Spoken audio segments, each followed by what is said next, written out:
Okay. Now here's something that's got to be pretty obvious to everybody, right? If I have a beta processor, suppose I glue 5 of them together into one processor chip. I'm going to put caches in each of them so that mostly the betas, when they do memory accesses, are interacting with a cache. Occasionally there's a cache miss and we have to go off to a large shared main memory.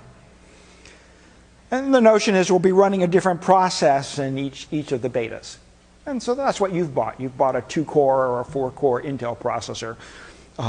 Their memory hierarchy is a little bit more complicated. They have several levels of caches, but this is essentially an abstraction of what they do. So this is called a symmetric multiprocessor. So it's MIMD in the sense that there's each beta is running its own instructions on its own data, so multiple instruction, multiple data.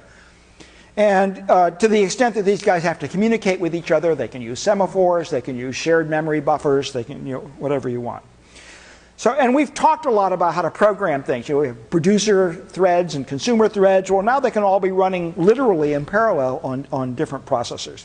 So we're going to spend a little bit of time thinking about the implications of this architecture. Does it work? Does it not? Where are the problems? And we'll discover it'll be sort of like the problems we had when we did pipelining. It seemed like a really great idea. Stripes across the fish will just break things up. And then we discovered it sort of broke the execution model. We're going to discover the same thing here and similarly talk about neat fixes to make it work. Okay. So the first question is scalability, and the second is, how do these programs sort of keep track of what everybody else is doing so that they don't do something stupid? So scalability is sort of neat. I mean, they seem pretty scalable. It should be 5 things can run at the same time, but there's a bottleneck in this picture. What's the bottleneck? Yeah. Well, there are, to the extent that even though the caches are soaking up most of the accesses, there's getting a lot of cache hits, there's enough traffic on here that eventually becomes the bottleneck. Now, there was a Clinton campaign where James Carville had this great sort of rubric, it's the economy, stupid. Well, nowadays the rubric in processor designers is the memory, stupid, right? It's the memory that's the bottleneck. So if you go, you say, well, I'm going to keep scaling this. This works great with 4 cores. I'm going to put in 2,000 cores. And what you discover is at that point you can't build a memory system that can keep up with all the traffic. Even with good caches, the miss rates are still non-trivial. I mean, 1 or 2%. And when you have 1,000 cores, now all of a sudden this shared bus and shared memory is completely overwhelmed with requests. So there's a real limit to the scalability you can go with this sort of shared memory architecture. And I'll show you some slides toward the end that we start trying to solve that problem separately. Okay, well, let's think a little bit. Does this even work? Let's see how this would work. So here's 2 processors.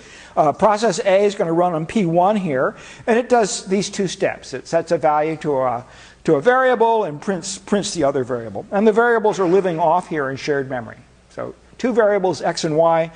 Process A changes x, prints y. Process B changes y and prints x. Okay. And these guys have processors, caches attached to the processors, and we in fact can see that the caches are currently holding the values x equals 1 and y equals 2, which is sort of where things are starting before we do the execution here.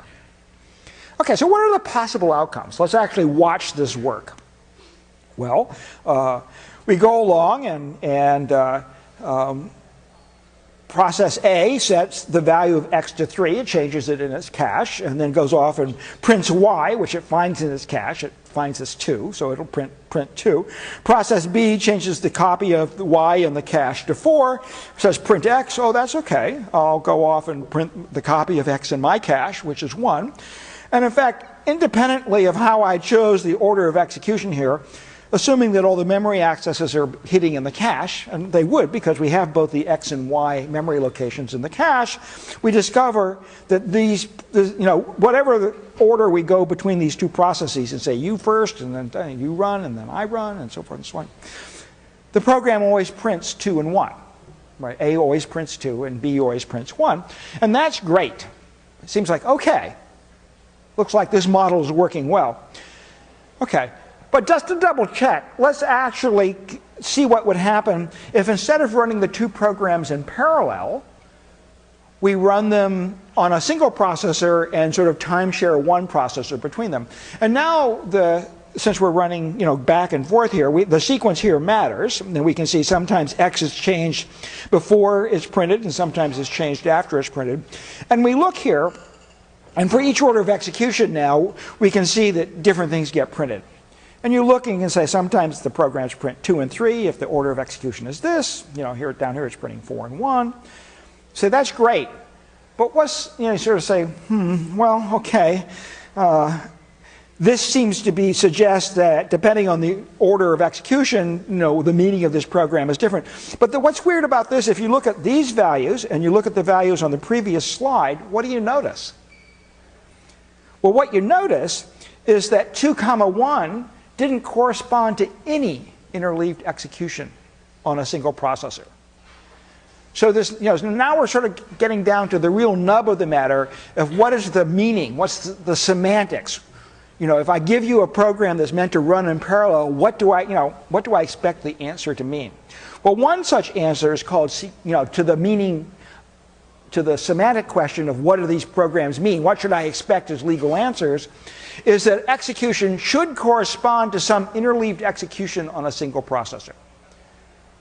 Right? And if I object to a particular order, I'm saying, well, this interleaved execution sometimes produces answers I don't want. I can use semaphores to make sure I rule out interleavings, to put in precedence constraints to rule out interleavings that I think of as incorrect. So we learned how to do that, 3 lectures ago. If we look at this, we can see that the possible, from the previous slide, we can see here's possible sets of semantics. This would correspond to no valid interleaved execution. So our current processor model does not exhibit what we call sequential consistency. So it's an interesting question. When I first learned about this, I said, well, it does seem to me that we should have some standard for what 2 programs running in parallel mean, particularly if they're accessing shared memory. I should be able to say as a programmer what I expect this program to do. And one model is that if I use the sequential consistency model, at least I have all the tools I need now to add semaphores to rule out interleavings that I think of are inappropriate. Some interleavings may be fine, other ones I would say, that's not what I want my program to mean. Our naive model of execution, which just had the processors running in parallel using their caches, does not achieve any sorts of, it doesn't do sequential consistency. Okay, so, and what we're discovering is that the caches turned out not to be invisible. We wanted them to be invisible, but they sort of got in the way. And here's the problem. Let's look carefully at what happened. So if I say, look, maybe the caches just need to not keep the information in the cache. If I change the value of X in my cache, I should also change it in memory. Right, so if the program starts off and starts running, the program starts running, what we'll discover is that that process 1 changed the value of X to 3, even though that was reflected off into main memory here. When I changed it in the cache, I also changed it in main memory. The problem is that processes 2 cache didn't know that the value of X changed. So the problem is not, even if I do write through, if I go change main memory, the problem is this cache over here, piece2 cache, that doesn't know that the value of X changed. So maybe we can fix that.